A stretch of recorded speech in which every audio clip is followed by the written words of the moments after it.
Hello everyone. कैसे हैं आप सब लोग। बहुत सारे स्टूडेंट्स का एक बहुत बेसिक सा डाउट रहता है कि सर हम लोग ना क्वेश्चन प्रैक्टिस कहाँ से करें। हमने कोई टॉपिक कंप्लीट कर लिया, जैसे टीओसी पढ़ लिया, ऑपरेटिंग सिस्टम पढ़ लिया। अब सर इनके क्वेश्चंस कहाँ से लाएं, कैसे पता करें ठीक ठाक चल रहा है काम या नहीं चल रहा। तो इस बारे में मैं आज पूरी डिटेल में बात करूंगा। So brief introduction about me, my name is Amit Khurana. ये मेरे क्रेडेंशियल्स हैं, आप लोग देख सकते हैं। So let me start the topic without having any delay. देखो भाई, सबसे बड़ी प्रॉब्लम है क्वेश्चंस कहाँ से लाएं, है ना। क्वेश्चंस कहाँ से लाएं सब्जेक्ट के। तो मैं ना आपसे एक काउंटर क्वेश्चन करता हूँ। मैं आपकी क्वेश्चन का आंसर करूँ उससे पहले आपसे मैं काउंटर क्वेश्चन करता हूँ। आपके पास कितना टाइम है। जून चल रहा है अभी, है ना। जून चल रहा है ना। तो ये लगा लो अप्रोक्सीमेटली अप्रोक्सीमेटली 6 मंथ्स हैं, जिसमें से आपको 2-3 महीने प्रैक्टिस भी करनी है। तो देखो, मैं आपको एक सिंपल हार्डकोर फैक्ट बताता हूँ। मैं सीधा पॉइंट पे आता हूँ, है ना, इधर उधर बातों को नहीं घुमाता, पॉइंट पे आता हूँ। देखो, पॉइंट ये है कि मैं मेरे अकॉर्डिंग जितना मेरा एक्सपीरियंस है, मेरे को लगभग 12 साल का एक्सपीरियंस है पढ़ाने का। तो जितना मेरा एक्सपीरियंस कहता है ना, उसके हिसाब से आपको सितंबर या अक्टूबर तक, मैक्सिमम सितंबर से अक्टूबर तक आपको अपना पूरा गेट का सिलेबस कंप्लीट कर लेना चाहिए। ठीक है। सिलेबस आपका पूरा का पूरा कंप्लीट हो जाना चाहिए। सिलेबस कंप्लीशन के बाद फिर आपका ध्यान जाना चाहिए टेस्ट सीरीज पे, टेस्ट देने पे, प्रैक्टिस करने पे एंड सो ऑन। तो बेसिक आइडिया यहाँ पे ये है कि अगर बाय चांस आपका सिलेबस कंप्लीट नहीं भी हो रहा, तो एटलीस्ट सितंबर अक्टूबर तक बहुत ज़्यादा ध्यान थ्योरी पे दो, प्रैक्टिस पे बहुत ज़्यादा ध्यान मत दो। ठीक है। थ्योरी पे ज़्यादातर फोकस करो, क्वेश्चंस की तरफ अभी ज़्यादा मत भागो, क्योंकि अगर थ्योरी क्लियर होगी, मैं हमेशा बताता हूँ थ्योरी में जान होती है, क्वेश्चन में जान नहीं होती। अगर आपकी थ्योरी क्लियर है तो थ्योरी से ही सारे क्वेश्चंस बन रहे हैं, वो सारे क्वेश्चंस आपसे सॉल्व होंगे। ठीक है। द ओनली थिंग इज आपको थ्योरी ये बहुत अच्छे से पकड़ में आनी चाहिए, उसके बाद तो क्वेश्चन जितने भी होंगे वो आपसे बनेंगे। तो द बेसिक फैक्ट इज आपको सितंबर से अक्टूबर तक सिलेबस कंप्लीट हो जाना चाहिए। That is the ideal scenario. अगर नहीं हो रहा तो एटलीस्ट सितंबर अक्टूबर तक बहुत ज़्यादा थ्योरी पे फोकस करो। उसके बाद अगर अक्टूबर तक भी आपको लगता है कि आपका सिलेबस नहीं हो रहा, नवंबर आ रहा है, आप बहुत टेंशन में आ रहे हो, उसके बाद आप यूज़ कर सकते हो रिवर्स इंजीनियरिंग का प्रोसेस। रिवर्स इंजीनियरिंग मतलब, जैसे सपोज कर लो आपका पूरा का पूरा सीओए अभी बाकी है, एग्जाम्पल के तौर पे बता रहा हूँ। तो आपको अब थ्योरी पढ़ने से कुछ नहीं मिलना जी। इस पॉइंट ऑफ टाइम पे थ्योरी पढ़ने से आपको कुछ नहीं मिलना। आप सीधा उठाओ पीवाईक्यू। पीवाईक्यू उठा करके देखो। जैसे सपोज कर लो आपने देखा, आपको लगा कि मैपिंग पॉलिसी का क्वेश्चन काफी बारी आ रहा है ना। जैसे कैशे मैपिंग पॉलिसी का क्वेश्चन लगभग हर साल एक आ रहा है। तो मैपिंग पॉलिसीज को ढंग से देख लो। Direct mapping, set associative mapping, associative mapping, ये 3 तरह की मैपिंग है, इनको अच्छे से एक बार पढ़ लो। पढ़ने के बाद इसके क्वेश्चन सॉल्व कर लो, है ना। तो थोड़ा थोड़ा आइडिया, मतलब in the sense reverse engineering आपको इस टाइम पे फॉलो करनी चाहिए। अगर आपको ये लगता है कि मेरे को पहले मैंने टीओसी पढ़ा है और टीओसी के मैं बहुत सारे क्वेश्चन सॉल्व करूंगा, क्वेश्चन ही क्वेश्चन सॉल्व करता जाऊंगा, जिससे मेरे अंदर एक बहुत अच्छा कॉन्फिडेंस बिल्डअप हो जाएगा और फिर मैं नेक्स्ट सब्जेक्ट को उठाऊंगा, ये बहुत गलत सोच है। एक्चुअली टाइम आपके पास बहुत कम है। 10 से 11 सब्जेक्ट्स आपको पढ़ने हैं और लगभग 7-8 महीने होते हैं, तो एक महीना भी आप एक सब्जेक्ट को नहीं दे सकते। तो ऐसा नहीं है कि आप धीरे धीरे स्लो स्लो पढ़ते जाएंगे और आपका काम होता चला जाएगा। That is not the case with the GATE. So better is आप अक्टूबर तक थ्योरी पे फोकस कीजिए, स्पीड से अपना जितना हो सकता है, जितनी जल्दी हो सकता है सिलेबस कंप्लीशन की तरफ ध्यान लगाइए। और सिलेबस कंप्लीशन के बाद आप जब टेस्ट सीरीज दे रहे होंगे, वहां पे आपकी प्रैक्टिस होगी। ये जो टेस्ट सीरीज जब आप देंगे ना, तो वहां पे आपकी बहुत अच्छे से प्रैक्टिस होगी। तो मैं अब आपको बताता हूं कि आइडल या बेस्ट स्ट्रेटेजी क्या होनी चाहिए। What is the best way out. So the best way out is, आपको क्या करना चाहिए। अगर सितंबर अक्टूबर तक मैंने कहा थ्योरी पे फोकस करो, तो साथ साथ आप सितंबर अक्टूबर तक आपका जो फोकस है वो थ्योरी पे था, और साथ साथ ज्यादा से ज्यादा आप 10 ईयर के पीवाईक्यू सॉल्व कर लो। कोई दिक्कत नहीं है, आप 10 ईयर्स तक के पीवाईक्यूज करो, उससे ज्यादा आपको करने की जरूरत नहीं है। उसके बाद आपका गेट शिफ्ट हो जाएगा, फिर आपका माइंड होगा प्रैक्टिस की तरफ। मैं आपको एक फैक्ट बताता हूँ भाई, गेट को क्रैक करने के 3 बेसिक रूल हैं। 3 बेसिक रूल क्या, प्रैक्टिस प्रैक्टिस प्रैक्टिस, सिर्फ 3 रूल हैं। प्रैक्टिस बहुत ज्यादा चाहिए। ये मत सोच करके चलना कि मेरा सिलेबस अक्टूबर तक नहीं हो रहा, मैं जनवरी तक इसको खींचूंगा या दिसंबर तक खींचूंगा, उसके बाद एक महीने में जितना हो जाएगा थोड़ा बहुत प्रैक्टिस कर लेंगे और पेपर दे आएंगे। या फिर प्रैक्टिस नहीं भी करी तो हमने थ्योरी इतनी अच्छे से कर ली है सर कि हमारा पेपर हो जाएगा, ऐसे बात नहीं बनेगी बेटा। क्वेश्चन बहुत ट्विस्टेड होते हैं, उनको पकड़ना सॉल्व करना बड़ा मुश्किल होता है। तो एक बार आपने क्वेश्चन देखा, फटाफट से थ्योरी को रिकॉल करने में भी जान निकल जाएगी तुम्हारी कि टॉपिक कौन सा था, कौन से सब्जेक्ट का था, ये भी पता नहीं लगता पेपर में।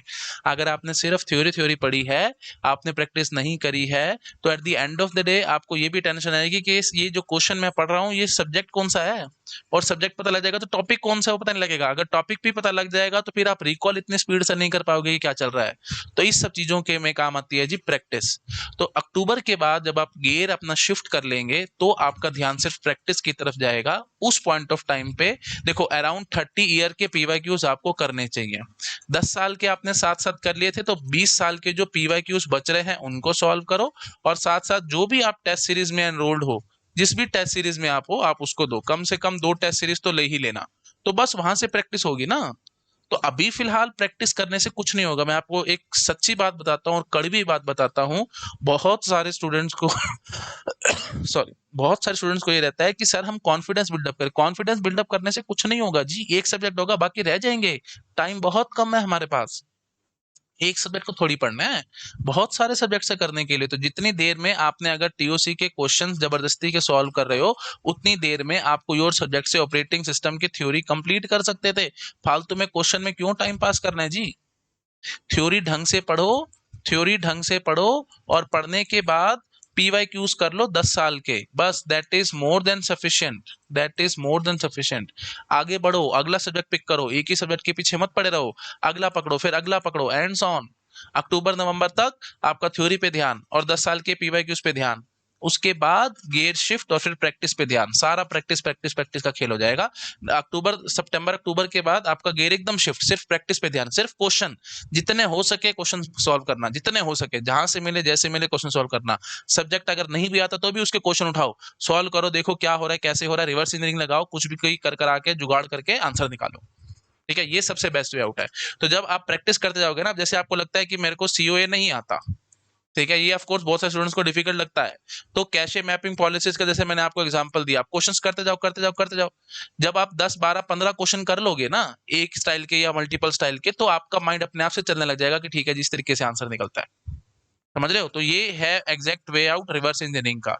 तो ये रिवर्स इंजीनियरिंग लगाना मतलब छोड़ना मत ना, जो जैसे आप सीओए में पाइपलाइनिंग का टॉपिक बड़ा इंपॉर्टेंट है, उससे लगभग हर साल एक क्वेश्चन आता ही आता है, और कई बार बहुत easy easy simple simple question आ जाते हैं, तो क्यों छोड़ने हैं आपको, है ना। तो पाइपलाइनिंग का जो क्वेश्चन है वो कर लो ना, जितने पीवाईक्यूज में आ रखे हैं एटलीस्ट उनको तो देखो, उनको तो समझो क्या चल रहा है और क्या नहीं चल रहा है। रॉकेट साइंस थोड़ी है, समझ में तो आएगा, कोशिश करोगे तो सब कुछ समझ में आएगा, अगर कोशिश नहीं करोगे तो कोर्स नहीं आएगा दैट इज फॉर श्योर।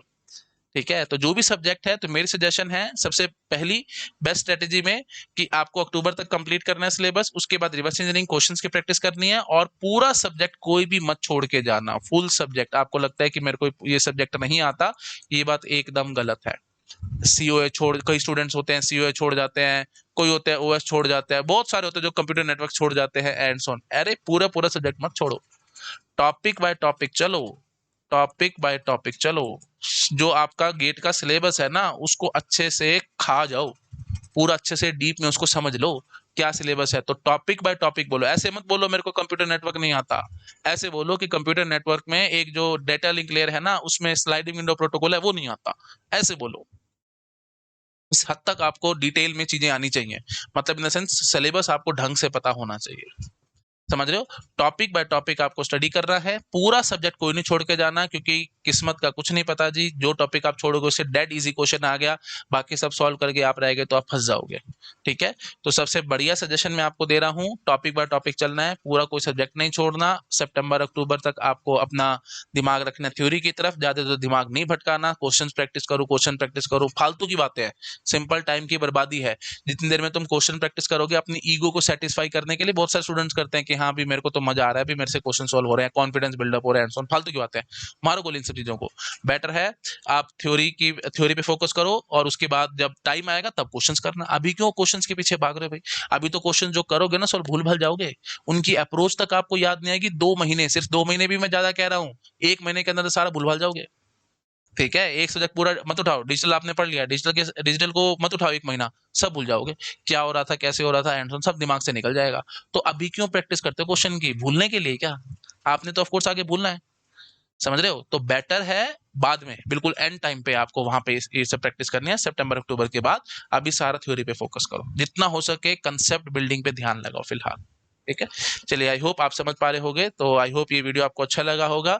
इसको अगर अच्छा लगा तो प्लीज लाइक करना, अपने फ्रेंड्स के साथ शेयर जरूर करना। अनअकैडमी के बारे में थोड़ी इंट्रोडक्शन मैं आपको दे देता हूँ। May 26 से नया बैच स्टार्ट हुआ for 2024 also and for 2025 also. अगर आप इन बैचेस में एनरोल करवाना चाहते हो then you can apply the code Khurana sir, KHURANASIR। ठीक है, you can apply the code Khurana sir. Code लगाने का फायदा ये मैं आपको दिखाता हूँ। देखो, अभी 20% ऑफ चल रहा है, फ्री एक्सटेंशन भी मिल रही है। और ये क्या फी स्ट्रक्चर है मैं आपको दिखाता हूँ। अगर प्लस का कोर्स आप 18 महीने के लिए लेते हो तो 3 महीने फ्री मिलेगा, 9 महीने के लिए तो 2 महीने। आइकॉनिक में भी यही सिनेरियो है और ये फी स्ट्रक्चर है। तो ये फी स्ट्रक्चर सिर्फ तभी आपको मिलेगा जब ये जो मैंने अभी आपको कोड बताया था ये लगाना है आपको, खुराना सर। ठीक है, और साथ साथ आपको मेरी पर्सनल गाइडेंस भी मिलेगी अगर आप ये कोड लगाते हैं तो। ठीक है जी, आ जाओ आगे। हाँ जी, तो प्लस और आइकॉनिक में क्या डिफरेंस है? प्लस में top educated digital note test series मिलता है, आइकॉनिक में एक्स्ट्रा है जी, प्रिंटेड नोट्स है, 1-to-1 लाइव मेंटरशिप है, एंड सॉन, ये सब कुछ है। ठीक है जी, ओके, आ जाओ अगली स्लाइड पे। प्लस के क्या फीचर्स है? रेज हैंड फीचर है, क्लास हैंडआउट्स है, इन क्लास पोल्स है, एंड सॉन, और नंबर 1 एडुकेटर्स है एक ही प्लेटफॉर्म पे। ओके, ये रिजल्ट का स्ट्रक्चर है भाई, ये आप देख सकते हैं, है ना। AR1 हमेशा लगभग अनअकैडमी से ही रहता है। और कंप्यूटर साइंस में 19 थे अभी, टॉप 100 में से 19 हमारे रैंकर्स थे। चलो आ जाओ आगे। ये स्लाइड है भाई, अगर आप EMI पे लेना चाहते हो तो। और उसके बाद ये फी स्ट्रक्चर है भाई, इसको फॉलो करने की आपको जरूरत नहीं है। मैंने आपको बता दिया, एक्चुअल फी स्ट्रक्चर ये है, अभी ऑफर चल रहा है इसलिए। ठीक है जी, और इसे तभी लगेगा जब आप ये कोड लगाएंगे। और इस कोड से आपको मेरी पर्सनल गाइडेंस भी मिलेगी। You just have to inform me कि सर हमने आपका कोड लगाया है, एनरोल करवाया है। यू जस्ट मैसेज मी और यू जस्ट पिंग मी, उसके बाद I will help you out. मैं और मेरी टीम आपकी पूरी हेल्प करेगी। ठीक है जी, ओके। और ये टेलीग्राम चैनल आप मेरा सब्सक्राइब कर सकते हैं, उसमें आप मेरे से जो भी डाउट्स हैं वो भी पूछ सकते हैं। t.me/खुराना सर, KHURANASIR, t.me/खुराना सर। ठीक है जी, चलिए, ओके, ठीक है, thank you so much, bye bye.